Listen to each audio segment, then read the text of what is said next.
Nous filons maintenant au Parlement européen. Jean-Luc Mélenchon est avec nous ce soir. Bonsoir Monsieur Mélenchon, eurodéputé bien sûr, mais aussi candidat, rappelons-le, à la présidentielle de 2017. Bis repetita, aujourd'hui à l'Assemblée, Manuel Valls annonce le recours au 49.3 pour faire passer la dernière mouture de la loi travail. Est-ce que vous souhaitez le dépôt d'une motion de censure de gauche ? Oui, bien sûr, qu'elle soit de gauche ou de droite. La droite a dit non. C'est le seul moyen que l'on a. Bon, je le sais. C'est la seule manière de faire en sorte qu'il n'y ait pas la loi El Khomri. Donc, comme je suis hostile à la loi El Khomri, je crois réellement qu'elle va pourrir la vie des gens inutilement. Eh bien, je pense que le seul moyen qui est mis à notre disposition, c'est de voter une motion de censure. Je crois que les députés de gauche vont arriver à avoir le nombre de signatures nécessaires, et alors on va bien voir le jour du vote quels sont les hypocrites et quels sont les courageux, ceux qui vont au bout d'une logique qui est parlementaire. En attendant, je voudrais quand même vous faire remarquer que ça confirme qu'en dépit de tout ce qu'a fait le gouvernement pour faire croire le contraire, il n'y a toujours pas de majorité pour sa politique. Ni dans l'hémicycle, ni parmi les syndicats, ni parmi les gens qui viennent manifester dans la rue. C'est donc un coup de force pur et simple, hein. Il ne faut pas l'oublier, c'est un coup de force. Oui, mais en même temps, cette 12e journée de contestation a moins mobilisé dans la rue. C'était les derniers défilés avant les vacances. Ça sent quand même la fin de partie pour les opposants. Vous êtes trop drôle. Oui, ça sent la fin de partie depuis le premier jour. Vous répétez ça tout le temps. Chaque fois qu'il y a une manif, ça s'essouffle, ça s'épuise. Vous saviez, si vous alliez une fois dans la rue pour voir à quoi ça ressemble, vous verriez qu'aujourd'hui, c'est un exploit qu'on ait pu défiler. La police à Paris avait interrompu toutes les stations de métro qui donnaient sur le parcours. Et quand vous vouliez entrer, vous étiez palpé et fouillé. Alors j'aime mieux vous dire que dans ces conditions, dire qu'une manifestation s'essouffle, c'est vraiment la voir de très loin. Bon, évidemment, nous sommes au mois de juillet, il y a des gens qui partent en vacances, et puis ça a été très dur. C'est beaucoup de journées de travail qui ont été perdues par les salariés. Donc ils ont mené la lutte courageusement jusqu'à aujourd'hui, et jusqu'au dernier moment, c'est le devoir d'un démocrate de croire que son point de vue peut l'emporter. Maintenant, si M. Valls fait passer par 49.3 la loi El Khomri, il y a encore une possibilité. Laquelle pour tout le monde, c'est de voter pour moi, de voter pour moi aux élections présidentielles, car si je suis élu, j'abrogerai la loi. Donc finalement, en septembre, il n'y aura pas de nouveau de mobilisation contre cette loi travail. Elle sera adoptée avec le 49.3 et on va passer à autre chose.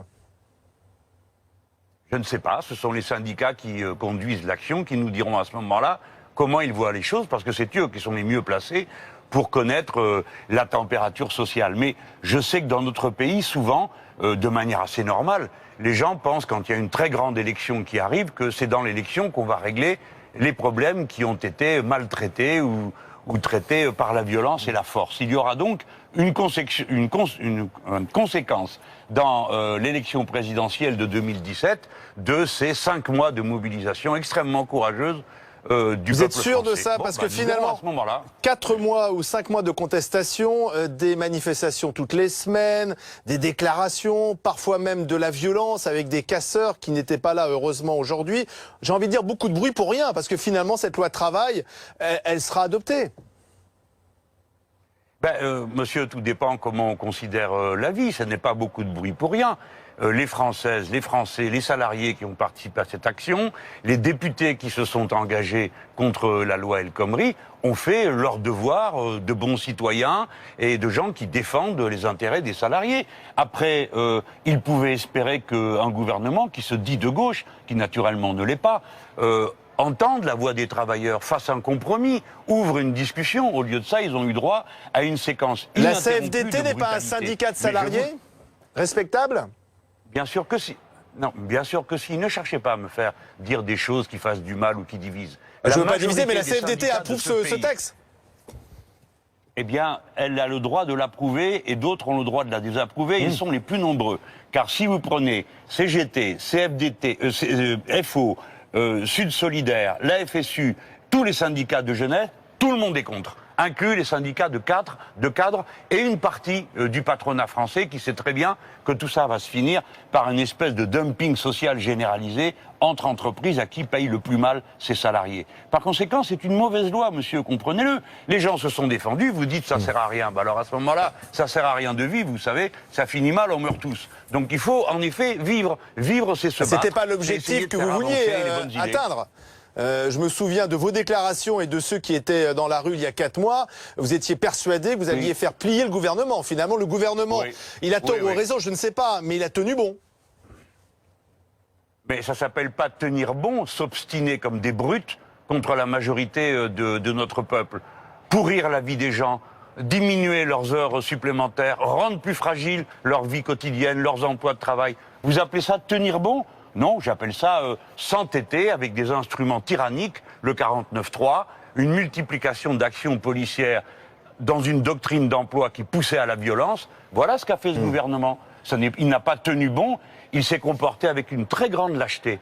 Parce que il a, par des biais innombrables, essayé sans cesse de nuire à ceux qui le contredisaient, et pour finir, à essayer de passer en force. Eh bien, vous, peut-être que... Bon, vous, c'est pas vous le sujet, mais il y a des gens qui vont trouver ça exquis, parfait, hein. Ils vont même en demander plus. Pourquoi pas un gouvernement encore plus tyrannique?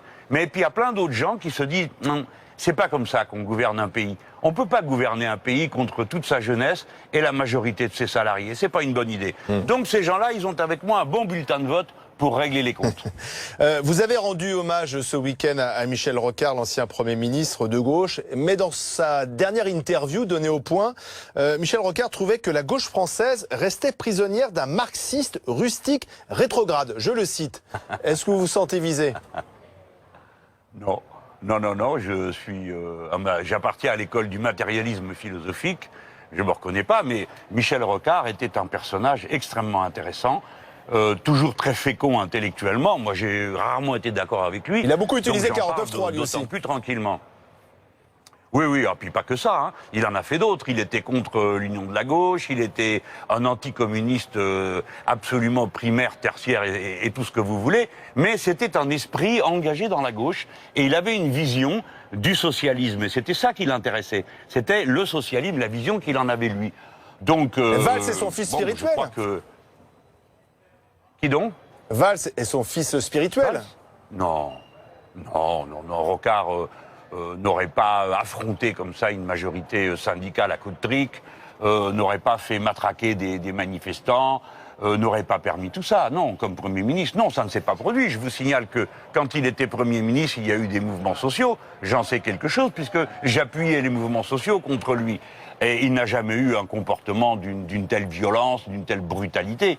Non, le rocardisme maintenant fait figure quasiment de gauchisme à côté de ce que sont des Valls, des Macron, qu'il a d'ailleurs renié, si vous voulez bien lire sa dernière interview dans Le Point, qui est très intéressante. On y voit la continuité de sa personnalité, mais tout ça n'a rien à voir avec le projet social-démocrate à la suédoise de Michel Rocard. Enfin, voilà, le projet social-démocrate à la suédoise de Michel Rocard, c'est pas Clémenceau, plus des CRS, et ainsi de suite, c'est pas ça.